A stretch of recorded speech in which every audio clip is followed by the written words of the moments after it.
तो दोस्तों, स्वागत है आपका एस महाबच्चन यूट्यूब चैनल पे। हमारे चैनल को सब्सक्राइब करके ऑल पर सिलेक्ट ज़रूर कर लें ताकि रोज़ाना नई अपडेट आपको मिलती रहे। हमारे नए वीडियो में आपका स्वागत है। अगर आपको वीडियो पसंद आए तो लाइक कमेंट ज़रूर करें। तो दोस्तों, आज हम बात करेंगे कैसे हुई थी कलयुग की शुरुआत।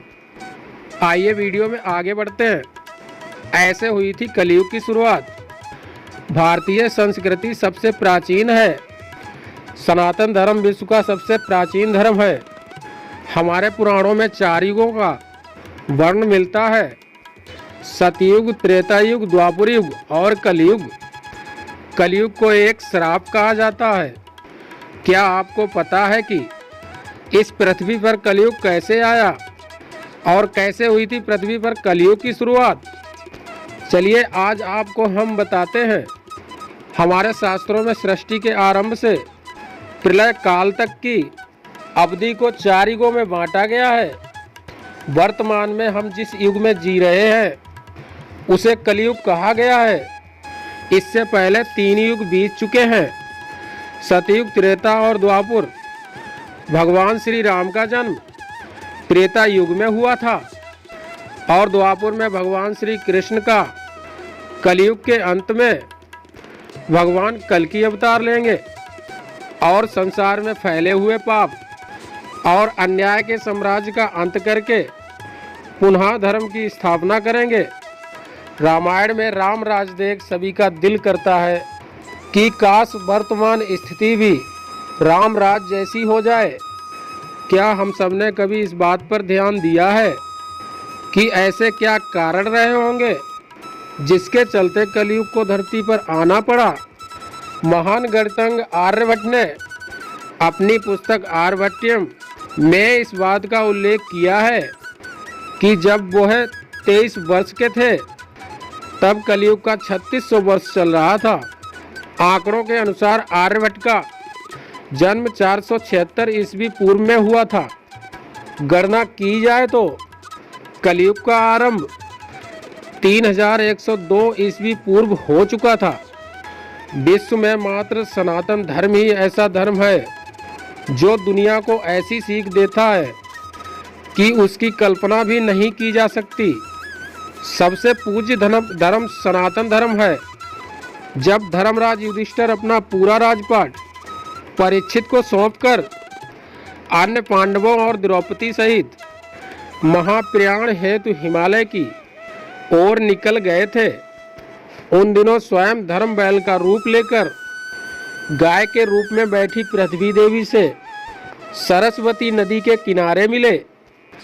गाय के रूप में पृथ्वी के नयन आंसुओं से भरे हुए थे। उनकी आंखों से लगातार आंसू बह रहे थे। पृथ्वी को दुखी देख धर्म रूपी बैल ने उनसे उनकी परेशानी का कारण पूछा। धर्म ने कहा, कहीं तुम देवी यह देखकर तो नहीं घबरा गई कि मेरा बस एक ही पैर है, या फिर तुम इस बात से दुखी हो अब तुम्हारे ऊपर बुरी ताकतों का शासन होगा? जैसे जैसे दिन निकलते जा रहे हैं पृथ्वी पर पापियों की संख्या बढ़ती जा रही है।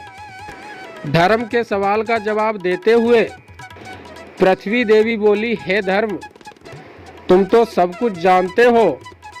ऐसे में मेरे दुखों का कारण पूछने से क्या लाभ? सत्य, मित्रता, त्याग, दया, शास्त्र, विचार, ज्ञान, वैराग्य, ऐश्वर्य, निर्भकता, कोमलता, धैर्य आदि के स्वामी भगवान श्री कृष्ण के अपने धाम चले जाने की वजह से कलयुग ने मुझ पर कब्जा कर लिया है।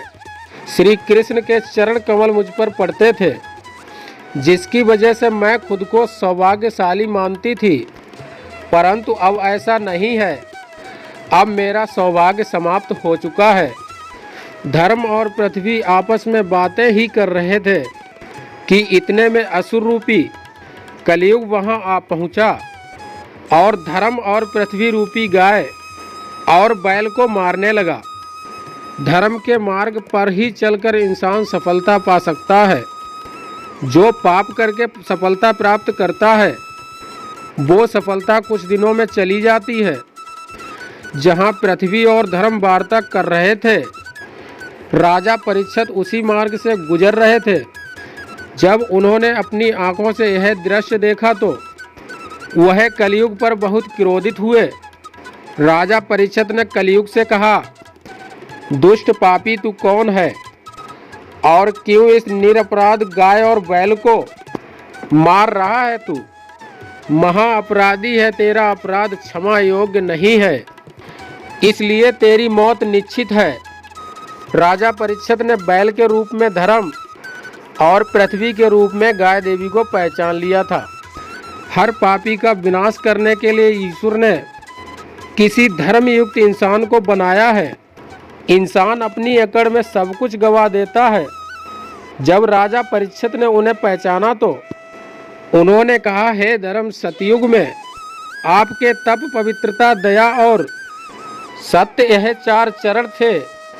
त्रेता युग में 3 चरण ही रह गए, द्वापर में 2 ही रह गए और अब इस सृष्टि कलयुग के कारण आपका एक ही चरण रह गया है। पृथ्वी देवी इस बात से दुखी है। इतना कहते हुए राजा परीक्षित ने अपनी तलवार निकाली और कलयुग को मारने के लिए आगे बढ़े। राजा परीक्षित का क्रोध देखकर कलयुग थरथर कांपने लगा। कलयुग अपनी राजश्री वेशभूषा को उतार कर राजा परीक्षित के चरणों में गिर गया और क्षमा याचना करने लगा। मानो तो गंगा है, ना मानो तो बहता पानी।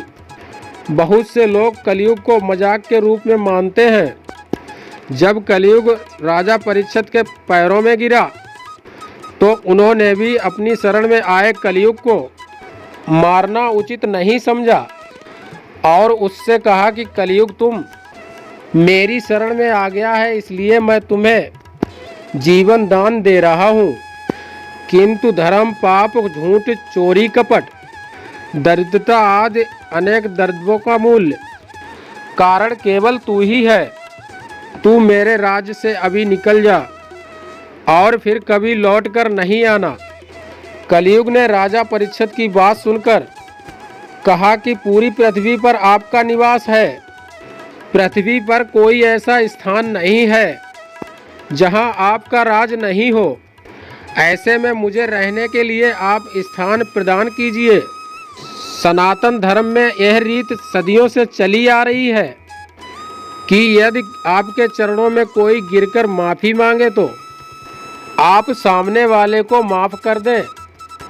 कलयुग के यह कहने पर राजा परीक्षित ने काफ़ी सोच विचार कर कहा, असत्य, मद, काम और क्रोध का निवास जहाँ भी होता है, इन चारों स्थानों पर तुम रह सकते हो। परंतु इस पर कलयुग बोला, हे राजन, यह 4 स्थान मेरे रहने के लिए अपर्याप्त है, मुझे अन्य जगह भी प्रदान कीजिए। इस बात पर राजा परीक्षित ने कलयुग को रहने के लिए स्वर्ण के रूप में 5वां स्थान प्रदान किया।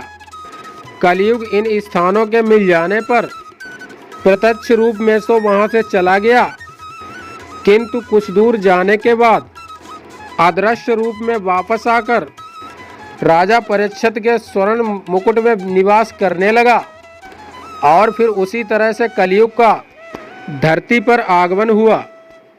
भाई भाई का दुश्मन, जमीन जायदाद के लिए खून खराबा, यह कलयुग का असली चेहरा है।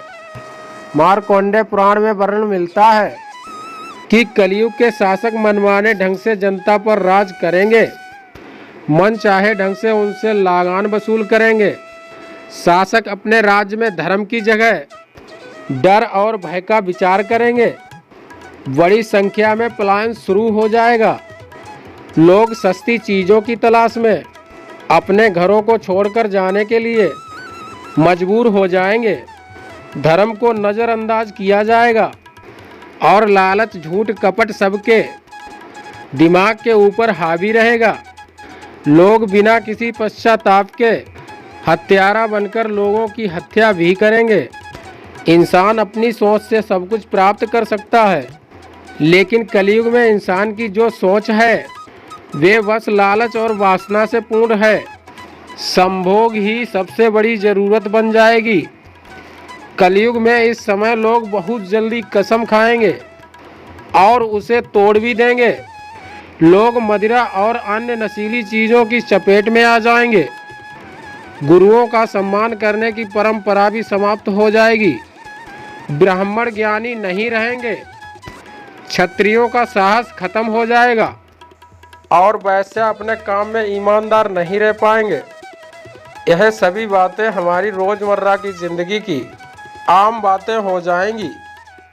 दोस्तों, वीडियो समाप्त करने से पहले हमारे चैनल को सब्सक्राइब जरूर कर लें। वीडियो अच्छी लगी हो तो वीडियो को लाइक कमेंट जरूर करें। जय हिंद दोस्तों, वीडियो को समाप्त करते हैं।